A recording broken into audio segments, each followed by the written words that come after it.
Buildings and Trailer Sales, 3532 Lakeview Drive, Rossville, Georgia. L&K's featured storage unit this month is a center cabin 12x32, featuring 15% off. L&K Buildings and Trailer Sales. Call 706-858-0077.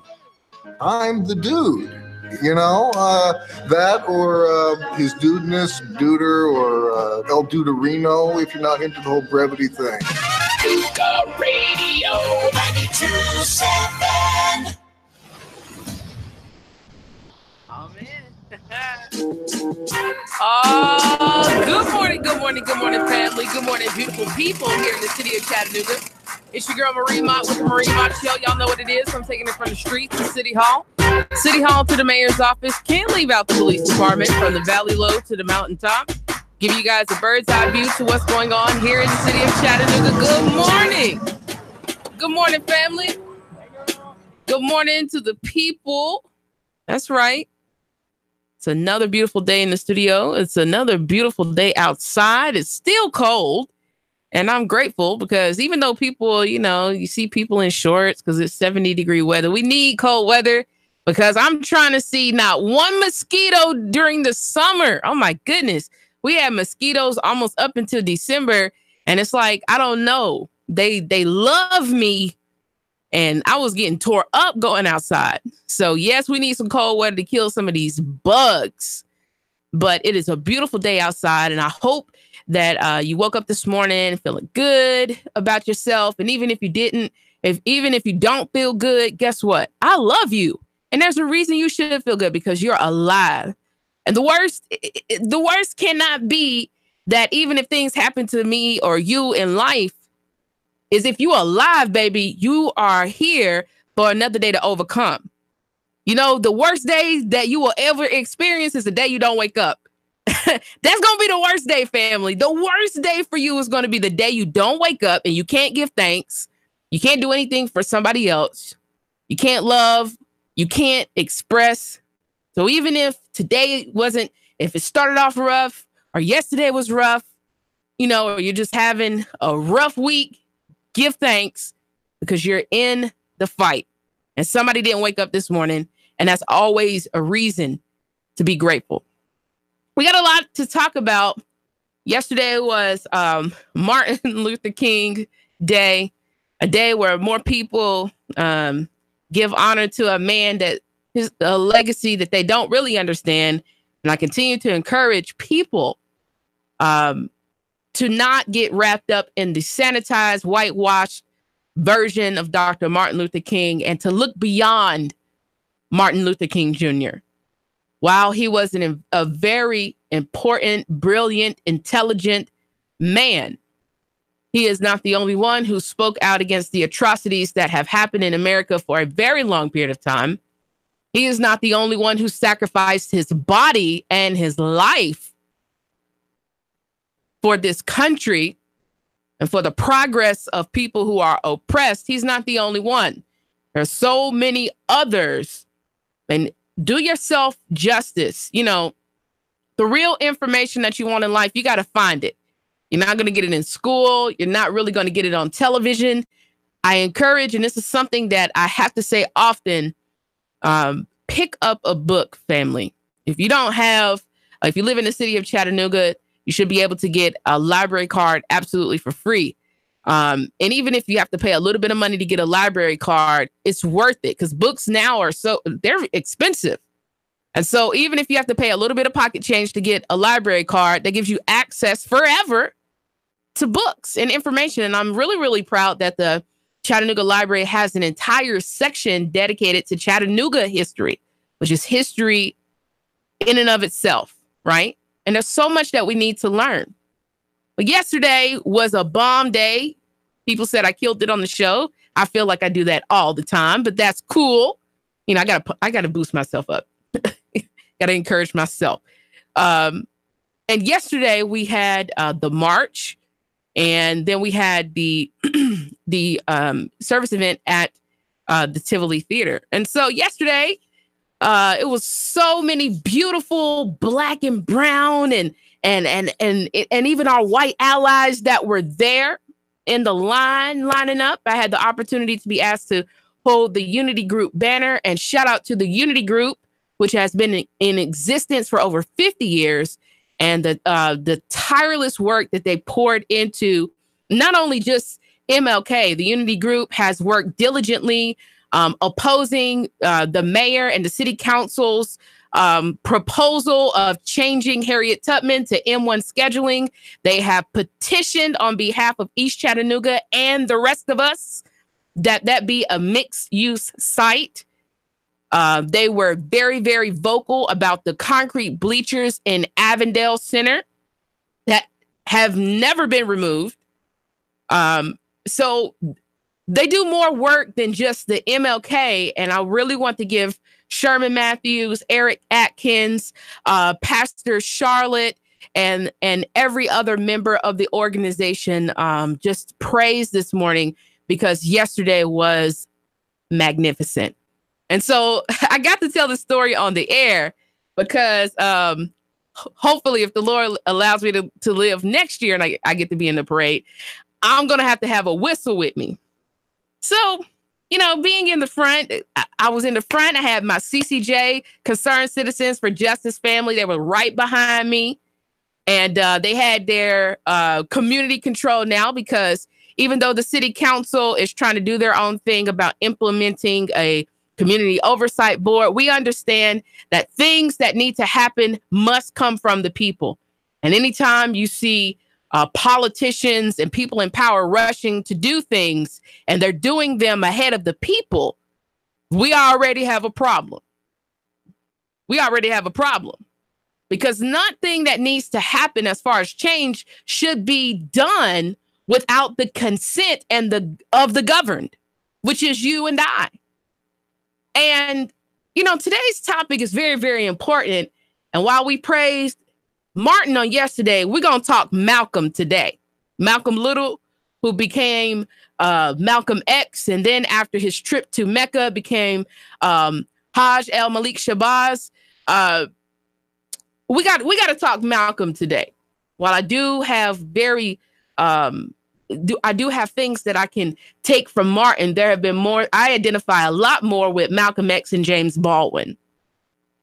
And so we're going to talk Malcolm today. And today is, how long will we allow police abuse, and how long will we, the people, allow our elected officials to go free? Now, one of the things that I've come to understand is that when you say that you want to be a leader, it's not about titles. And let me not forget, 423-800-8949, Nougat Radio 92.7 FM live on Facebook. Call me and chop it up if you would like. But when you say you want to be a leader, you want to lead people, you want somebody to follow you, that is a large responsibility. And often, and I can say this because I grew up in the church, I've seen a lot in my life where people chase positions not because they want to help people, but because they just want to be somebody.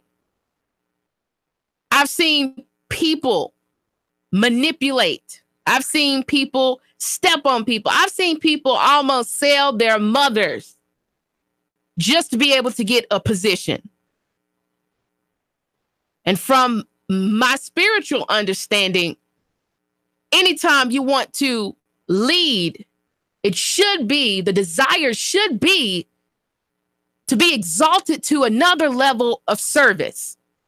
And so if I'm running for mayor, if I'm running for city council, if I'm running for Senate, and I've said this before, but I got to repeat it. If I'm running for school board, no matter what I'm doing, if I'm trying to move up in a company, it should be so I have the capacity to help and impact more people positively. But there is this obsession, and partly because of social media, because now we get to fake our life in front of other people so we can feel like we are somebody. It's a whole lot of people who show a life on social media, but if you follow them home, they're nasty. They're mean to their spouse. They don't take time with their children. Their relationships are falling. They got nice stuff. Relationships are falling apart. They're dealing with all sorts of kind of things. They're depressed. They're abusive. They're struggling.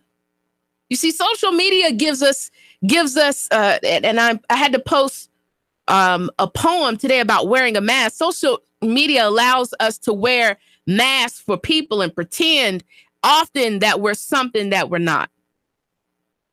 And so a lot of people, part of being campaigning to be a politician, you have a stump speech, and you should have points in your campaign of why you're running. Just like Anthony Byrd said he was running to save Lincoln Park. Well, have the East Chattanooga and District 8 residents ask themselves a basic question. Has Lincoln Park been saved as the neighborhood sees fit? Not as Anthony Byrd sees fit, but as the neighborhood sees fit. And I'm a District 8 resident. And as far as I'm concerned, I haven't seen Lincoln Park be saved. What did Demetrius Coonrod promise? What did Chip Henderson promise? What did Ken Smith promise? What did Ledford promise? What did they promise you? And ask yourself the basic questions. Have you seen them keep their promises? And then go a step further with all of the tough things that have come to the light, the explosion of our homeless population, the continued police terror and abuse in the city of Chattanooga, the mismanagement of millions of dollars that nobody has been held accountable for. Where do we, the people, get sick and tired of not only being stepped on, our money being wasted, and people who ran and promised us things not fulfill them, and finally decide that we're going to do something about it? Because, I think the reason why a lot of people are taken aback by myself is because I've never been the type of individual to go quietly. And my mama can say amen to that. But I've also never been the individual that, and I got to keep saying, I never liked people being bullies. I never liked that. And yesterday was a prime example just in the inherent attitude of our politicians, of who they think they are. And that's why I got to always take them down a couple of pegs, because being a politician is a job. It's not an appointment. Being a politician is a job, meaning that once you leave City Hall, you go back to being a regular person. And to me, Mayor Burke is not Mayor Burke in the community. He's Andy Burke. I'm not getting ready to see Coonrod or anybody else, and I'll call you Councilwoman Coonrod or Councilman Byrd or Gilbert in the chambers. But as far as I know you, Mr. Gilbert, Mrs. Coonrod, Mrs. Byrd, you are a person. When I would leave work at Cigna, I didn't demand that people called me a senior analyst and specialist. No, I go back to being Marie. And yesterday, we had CCJ behind me, which is a very vocal group responsible for why we even have a city council. Shout out to CCJ, my family. And Chuck Fleischman, you know how you feel like evil energy, or you just feel like you all of a sudden, because of vibes or spirit, you feel dirty, or you feel like something's rubbing you the wrong way. I turned around, and I'll be doggone if it wasn't Chuck Fleischman, Chief Roddy, Carol Burrs, Councilman Oglesby, Erskine Oglesby, Chip Henderson, all in a group right behind the Unity Group banner, right in front of CCJ, thinking that they had the right to march in the front of an African-American march on a street where black people used to own businesses that now I think if it's one or two business people that are African American holding on, that's all we have.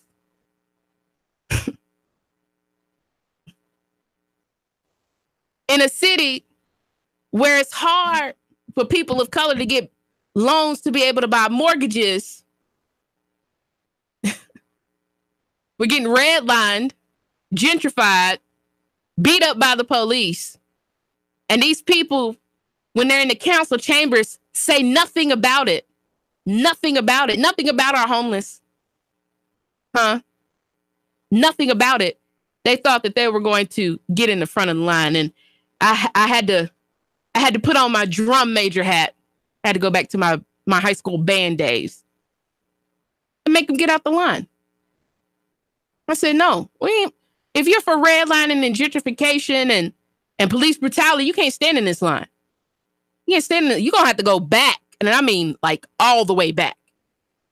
But it's even just this attitude that people can step on the people and then feel entitled during a march for the legacy of a person who was totally against poor people and black people being exploited, that you're going to march in the front of a Martin Luther King march. How dare you? The audacity. The audacity. Wow. So, we marched, and I threw them for a loop when I started saying Uhuru, which means freedom, and Black Power. That got a lot of looks, like people, oh God, Black Power, oh my. We get down to the Tivoli, we wait for everything to start, we go through the entire program, and shout out to Sherman Matthews, brother, because you really said something and ended the program right where it should have landed. And I talked about it a little bit yesterday, but we had that young man over a traffic stop. We gotta talk about this because this same action, a traffic stop, caused Sandra Bland to end up dead. We gotta talk about it, family. A traffic stop. Sandra Bland should be with us. She should have just been written a citation. A traffic stop. 12 miles over the speed limit. That warrants a man getting beaten. An unarmed man getting beaten. And Sherman Matthews said something that is very, very important. Now, it's funny that our district attorney and the Chattanooga Police Department have been building a case for years. And I covered the Tommy Hubbard interrogation or conversation that he had with Chattanooga police officers and a member of the ATF, Stretch, Michael Wanger, Blackwell, and others, where they were encouraging him to be a silent killer, kill members of his own gang. And they were saying in 2014, they knew who all the players were. They knew who the shooters were, but they didn't take these people off of the street because the game was always to have a big case to where you can lock up tens and tens and tens and tens of black people instead of taking the few little shooters off of the street that were actually driving the violence.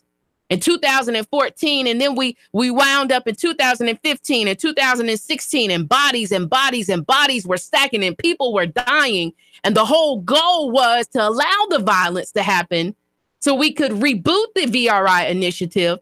And so they could lay out a foundation to lock up black people, even though only a few of them were actually doing anything remotely close to violence.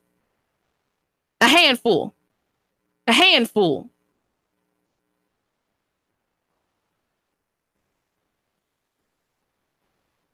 He says, if we can charge gang members under a RICO, organized crime,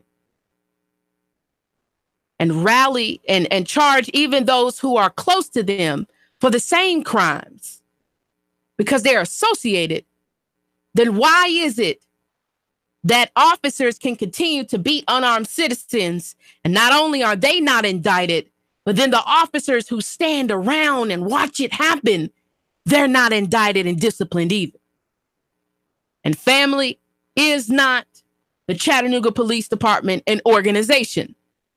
And if you have a large number of officers that respond to a scene or an event, and they see one or two, because that's usually all it is, one or two officers that are doing the brutalization, but a host of other witnesses who have a civil responsibility to stop these atrocities from happening. All they can do is stand around and watch. You're telling me that our biggest worry is gang members, and we have a problem with people who have guns and weapons and surveillance and power over these same individuals? We can't never find it within ourselves to hold these men and women accountable for harming unarmed citizens, in particular of color. Y'all stay tuned for the second half of the segment.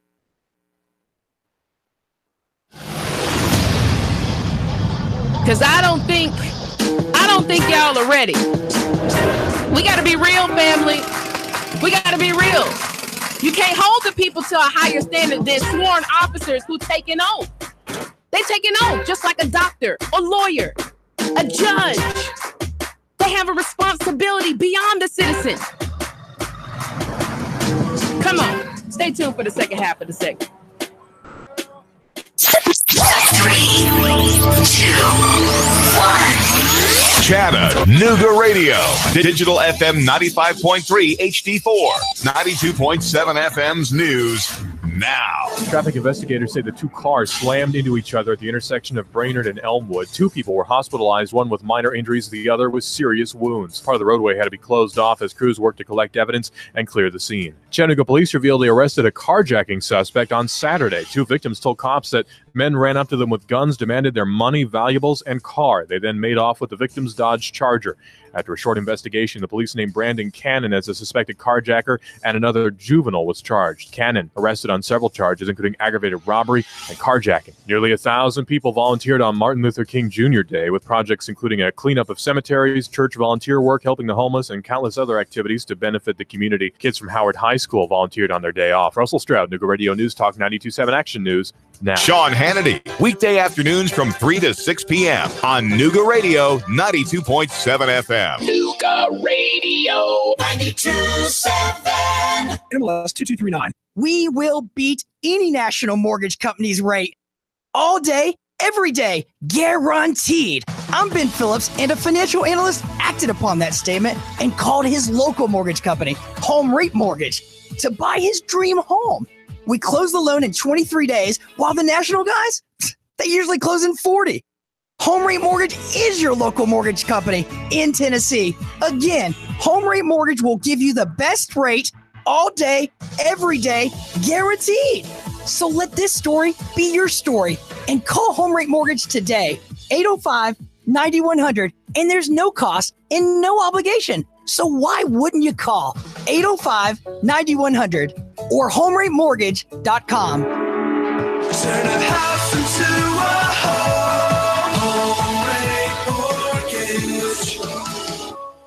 By now, you'd normally hear a kicker intro bed and me telling you why you need to buy a car or truck. This is not that ad. I want to share with you the great experience that we've had at Z Motors. When Nooga Radio was looking for a Hummer, I went to Z Motors. They have over 100 vehicles on the lot, and Phil was happy to spend all the time necessary with me, point me in the right direction. If you're looking for a Jeep Wrangler, hey, you'll find more Jeep Wranglers there than anywhere in Chattanooga. Pre-owned cars, a slew of Audis, BMWs, from a 1934 Ford truck to a 2017 Volt, a Volkswagen Jetta, and a 2018 Tundra. Plus, they can find any vehicle you're looking for. You're not going to find a big fancy showroom. See, those costs that the big dealerships are added to your purchase price. You want to call Philip at 423-240-8869. That's 240-8869. On Facebook, just search Philip Clark Sales Manager for Z Motors. It's Philip Clark, Sales Manager for Z Motors. Z Motors. They're right on the corner of Hickory Valley and Shaliford Road, in front of Chattanooga Wine and Spirits. And don't forget to say hi to Rhonda, the pretty McCall at the front desk.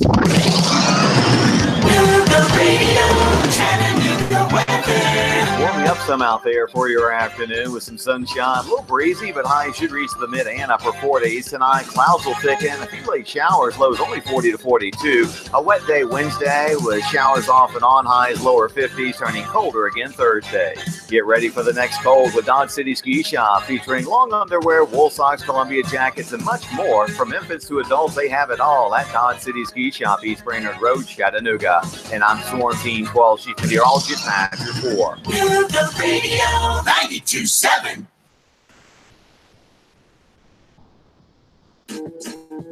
Maybe if the mayor would stop asking people I know who work in city council, people I know who work in city hall, what is Marie doing? And encouraging them to stop me. Oh man, y'all just don't understand. Y'all just don't understand. Hey, save all that for the show. Basically, what I was saying, family, is that, look, our internal affairs, and this information is available to the public. All you have to do is go to chattanooga.gov, and maybe I need to explain this process. You go to chattanooga.gov and open records request. All you got to do is send them a copy of your driver's license, and you can start requesting this information for yourself. This is public information, family. None of this, they're not going to just put it out there for you. You do have to ask for it. They're not going to make it easy. But this information is available to the public. And we have internal affairs reports I have internal affairs reports on a variety of officers who have histories of complaints made against them, leading to zero disciplinary action. None. And did anybody ask the brilliant question of how in the world did a March 2018 incident now just become public? When the moment that this happened, who would know this first but the chief of police or an assistant chief of police? I can almost guarantee you the guy made it a complaint. Family. What world and what city do we live in when an unarmed citizen and a history, we've had these instances continue to happen here in the city of Chattanooga, and the mayor doesn't have to answer for any of them? What kind of city are we living in? Good morning. Talk to the people. Good morning. I really appreciate your viewpoints. I just wanted to ask that question again. This happened last year? Why are we just now hearing about it? That's a great question, but that's a question that we not only need to ask Chief Roddy, who is responsible for all of his officers, but then when the mayor became aware of this issue, why does he continue to feel that he doesn't have to answer for what's happening within a faction that only he controls as well? Exactly, because it's almost too late now for all the aftermath with this. This dude's already been traumatized. It's already been internal affairs and just been kind of swept out. Now it's 10 months later. Yep. And it's just crazy that, and this came out after the other police abuse videos. Correct. And so I feel bad for every good cop that's out there that cares about the community, that's doing it from a heart-giving standpoint, because they're constantly being shown up by these jerks and then an administration that tries to hide these things. Thank you so much for your comments. So, family, why is it constant cover-ups in the city? How do we have funds that disappear and the mayor doesn't have to have a press conference about it where the people get to ask him questions? How is it the only time he's coming out is when it's the possibility of him being in a picture that's going to end up in the Chattanooga Times? Come on now. Come on. Be real with me, family. Let me go ahead and play this. The controlled press, the white press, inflames the white public against Negroes. The police are able to use it to paint the Negro community as a criminal element. The police are able to use the press to make the white public think that 90% or 99% of the Negroes in the Negro community are criminals. And once the white public is convinced that most of the Negro community is a criminal element, then this automatically paves the way for the police to move into the Negro community, exercising Gestapo tactics, stopping any black man who is on the sidewalk, whether he is guilty or whether he is innocent, whether he is well dressed or whether he is poorly dressed, whether he is educated or whether he is dumb, whether he's a Christian or whether he's a Muslim. As long as he is black and a member of the Negro community, the white public thinks that the white policeman is justified in going in there and trampling on that man's civil rights and on that man's human rights. Once the police have convinced the white public that the so-called Negro community is a criminal element, they can go in and question, brutalize, murder unarmed, innocent Negroes, and the white public is gullible enough to back them up. This makes the Negro community a police state. This makes the Negro neighborhood a police state. It's the most heavily patrolled. It has more police in it than any other neighborhood, yet it has more crime in it than any other neighborhood. How can you have more cops and more crime? Why? It shows you that the cops must be in cahoots with the criminals.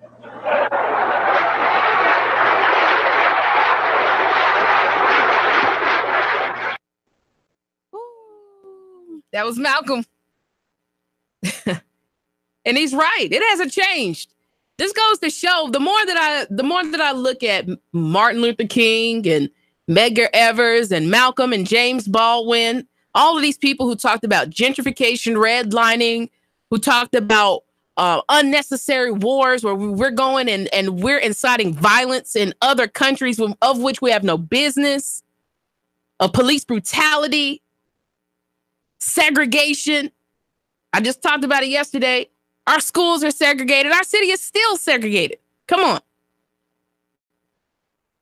And folks, if we are looking and hearing these exact same things in the 60s, and now we're in 2019 and nothing has changed, have we really come that far? And we got to ask this question because at the end of the day, this is our city. This is our country. These are our streets, our neighborhoods. Man, let me play the other clip from Malcolm. How can you advocate violence in an area where 3 men have disappeared who were doing nothing but trying to show our people how to register to vote? This is the violence is already there. We are going there to put down the violence. Since the government isn't able to stop the violence that's being committed against Negroes, we feel that it is necessary to put a halt to this violence ourselves. And Lyndon B. Johnson just stated this week that this government would go to war to protect the peace that this government wants. And we feel that our people have reached the point wherein we can see that we're going to have to go to war against the racists in this country. And make war against them ourselves in order to preserve our own peace and in order to preserve our own lives and our own property. And this is not advocating any kind of violence. This is being prepared to retaliate against those who are violent with us. And we think that this is the only language that the Ku Klux Klan and the White Citizens Council and the George Lincoln Rockwells and these other racists and extremists understand.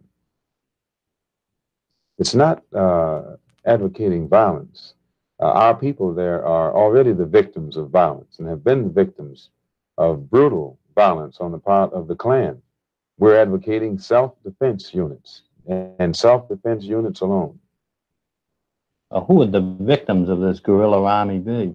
Only the racists, only the people who are inflicting criminal assault upon the lives and the property of our people in that area. One of the things that they could do, they could see that the federal government had to intervene. Since Jim Foreman and others there have not been able to get government intervention with peaceful methods, we feel that we can send in enough brothers into that area to carry on a campaign of terror against the Ku Klux Klan to the point where the government would have to intervene itself and occupy the state of Mississippi. Is it going to have to get to that point, family, where poor people and people of color get so tired that, and this is what I've already talked to the chief of police about this, and this is where the statements from Chip Henderson, as always, as always, because I think men in power, in particular white men in power, they are never used to, they're never used to people of color and poor people looking them square in the eyes and telling them the truth about themselves, that they have a responsibility to the public. And that if the abuse continues, that I'm not going to advocate for peace in my community. I'm going to advocate for people to stand up and defend themselves. Yeah. Good morning, good morning, good morning. Talk to the people. Hello? Hello? We're feeling like fish, or can you hear me? I can barely hear you. I'm sorry. Can you hear me, Marie? Yeah, I can hear you. Okay, turn the audio down a little bit on the phone. Maybe that'll work. I want to let people know how important your show is. It may be hurtful at times to hear this. You may think, oh, it's not me.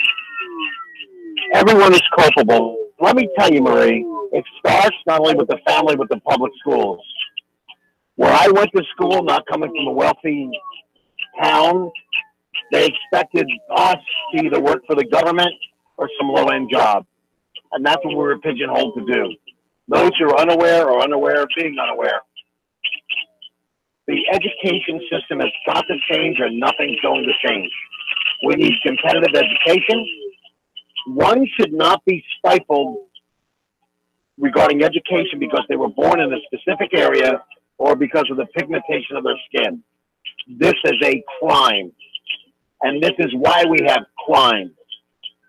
From the police beating people up and them not being educated, and crime on the street because they have no chance for education. Thank you, Marie. I love you. Dude. I mean, go and read Thomas More Utopia. I mean, it's a quote that I've memorized by now. You know, if we don't provide people the tools that they need, and you can go and see the difference between a Brainerd and a Howard as opposed to a East Hamilton or Signal Mountain School. You're going to see the difference. The facilities are going to be cleaner, nicer, fresher. They're going to have libraries and books, actually updated books. You're going to see the difference. And like I said, the problem that a lot of the things going on, it's not just here, it's also across the country. You know, what is the reason that you can't, that you want to disenfranchise people of color, and in particular, Black people and Hispanic folks in banking institutions? Well, if they're not able to get homes, then it's easier for you to come in and gentrify an area. That's criminal, family. That's criminal. You can't tell me that it's only Black people or Hispanic people, maybe with questionable credit or who don't make enough money. You can't tell me that. You can't tell me that. You can't tell me that. Come on. Come on. You can't tell me that discrimination is not a factor in these things happening. And the real thing is when I sat down with the chief of police, I talked to him like a real man. I had totally ignored and blacked out the fact that he had a gun with 3 clips, one clip in the gun, had mace, had a taser, had bulletproof vest. He got all the tools. And it's crazy to walk out of a meeting and people are more threatened by an unarmed 5'1", 5'2", however tall, however short I am. You know, they're more threatened by me. And I'm sitting across the table with somebody who got enough bullets to kill 50 people. What type of world are we living in? Well, you need them. Just the whole concept of police, modern day policing, where we automatically assume, and Malcolm is right, that our press is complicit in this. I've had people legitimately tell me within the press that they can't cover certain stories not because they don't want to, but because it has the possibility of ending their careers here.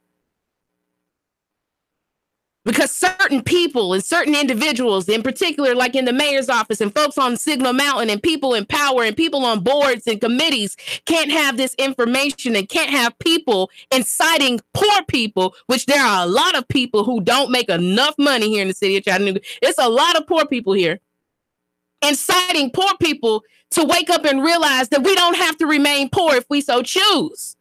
And neither do we have to take people stepping on us and then convincing us that we deserve it. No. I looked that man square in the face and I said, if I see an officer that's raping a woman, and if I see an officer that's beating an unarmed citizen, I'm going to do just like Malcolm X taught me to do. Obey the law. Obey the law. Obey every law you can. But if someone tries to do something to you, you take him off the planet. And I'm going to do that. And I'm not afraid to say that on the air. I'm not going to go hunt down no cops or anything. I want them to do their job and stop the criminal mayhem that happens in the city. But on that same note, they do not have a right to harm citizens, in particular, those who are unarmed and who are not doing anything to try to harm them. No, I'm going to take that officer off the planet. I'm not going to mourn my brother over here and then let that officer who I know the district attorney is not going to fire. He's not going to indict him. They're going to allow him to resign and go abuse somebody else in another county. Like, we got to stop this foolishness. How is it that the people who are responsible for policing us have more opportunities to commit crimes than the people? How do we have officers drinking on the job and destroying public property and they do not get fired? And you can be arrested for a DUI and lose your driver's license, your ability to travel and keep a job and take your children to school. That can happen to you, but they can drink on the job with a badge. And not only do they have no disciplinary action, but, we're going to let them resign so they can carry those terrible behaviors on to somewhere else. No. And we've got to be out of our mind if we think that this is doing nothing but encouraging a culture of which even good officers could find themselves being peer pressured into being a participant of. Because it's kind of hard. And I'm telling you, people act like peer pressure is over when you get of age. It doesn't go away. You telling me that if everybody around you, you're the one person, how often does that happen? Let's be real, family. Let's be real. How often does it happen? Where one guy is able to resist all of his friends or all of her friends that are encouraging you to do what everybody else is doing.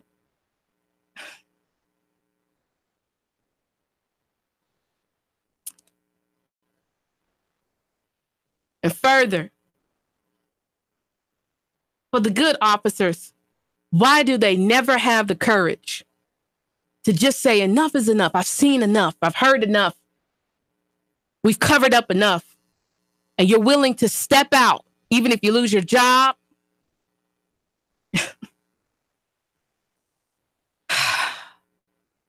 And expose, peel the curtain, rip the veil, and tell the truth about what's really happening.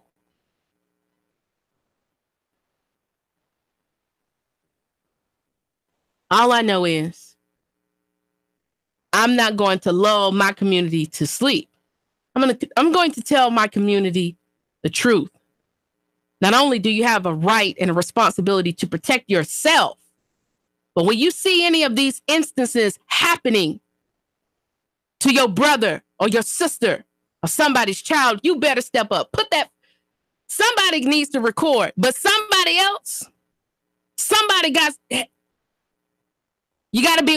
to be willing to jump in and say enough is enough. I'm not going to watch my brother or my sister, anybody else get beaten. And the good officers, y'all should be doing this so the people don't have to. You step up. You got all the guns and clips anyway. You already got all the body armor. Why not? It's no excuse unless the culture is okay.